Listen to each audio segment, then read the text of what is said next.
Okay, let's start with this. Let's talk about the game. You know, these two teams blow each other out. Could I just say Golden State, a little more urgency, at home, should have won? You could, and you could look back at last year as a guide, and that would be fair. Every game was a blowout with the exception of the finals. But there's a glaring problem there for the Cleveland Cavaliers, number 35. What's the option other than LeBron James guarding him?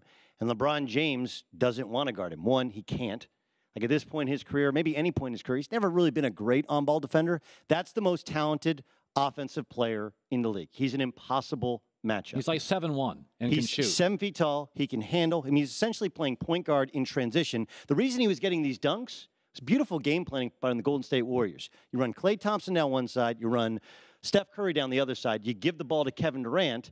And Cleveland's running out at the shooters, and no one stopped the basketball. But, like, okay, you're going to give up a wide-open three to one of those players? So he can handle, he can pass, he can shoot, he can post a little bit. But the strength that you needed in the 90s or early in the 21st century, you don't need now to post up. I mean, with the exception of LeBron playing bully ball, nobody does that. He backed down a couple players last night, but he's so skilled, so talented. But if LeBron doesn't guard him, Richard Jefferson's your second best option? RJ 10 years ago, that'd be a good matchup. RJ wanted to retire after last year's championship run. So they don't have a good option man-to-man in guarding Kevin Durant. And the reason he came to Golden State was the reason that he was so explosive last night.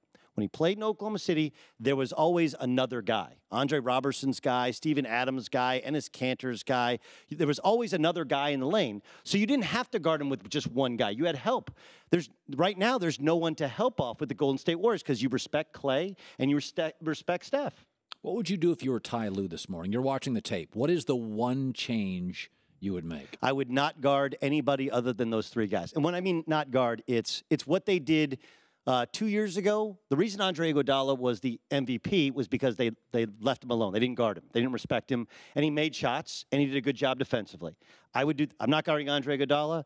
I'm not guarding Draymond Green. That's what they did in Game 7 of the finals last year. He hit him for a bunch of threes. Remember, they didn't guard Harrison Barnes. Like, if your name's not Steph Curry, if your name's not Klay Thompson, who didn't do anything last night, or Kevin Durant, like, I'm not guarding you. I need to make somebody else beat me. And when they drive to help, and then make non-shooters or non-great prolific shooters beat me. It's different. One of the things I like when I was at my former employer, I couldn't go to a lot of games, so I went to a half dozen or more NBA games this year, and sometimes a game. Could have gone last night. I know I should have. Now I regret it. Now I actually do. I really do regret it. Yeah. Would you have been able to handle it, though? It was. I mean, I'll just tell you this: like, the second half was not great because Kyrie got really, really tired. What he had to do defensively, what he had to do offensively, he got tired. The energy in the first quarter, like, both teams missed a bunch of shots. The energy and physicality in the first quarter was out of this world. Like, it was. Both teams had rest. Both teams. It was great. It was electric. And then Rihanna and Jay-Z, and then billionaires, Silicon Valley, your type of people that you'd love to rub elbows with, sure. Right? Talk shop. It was pretty cool. Anyway, I'm sorry. You were talking about... When you go to a game, sometimes it is different. Now, on television, here's how it looked. Cleveland looked slow defensively. I'm not sure it was a Kardashian effect, but Tristan was awful. When you went to the game, did you notice that? Like, the athletic prowess, it was a complete mismatch. Yes. Well, the first thing was that Kevin Durant was the best basketball player on the floor, and it wasn't really all that close. And LeBron scored a lot of points, but it wasn't nearly as dominant. And he wasn't impactful. He was efficient, but he wasn't impactful. Right. And then, what Cleveland brings off the bench is a ton of shooting. They weren't making shots. Kyle Korver didn't make shots. Channing Frye didn't make shots, but they also are non-athletes defensively. They're non-game changers defensively, with the exception of Iman Shumpert, who can't shoot, or they're daring him to shoot. And so they got some problems there. But yes, it was Golden State looked young, virile, ready, energetic. Steph looked completely healthy. Where I don't know if he wasn't healthy last year, but he wasn't as beaten up as he was last year in this series.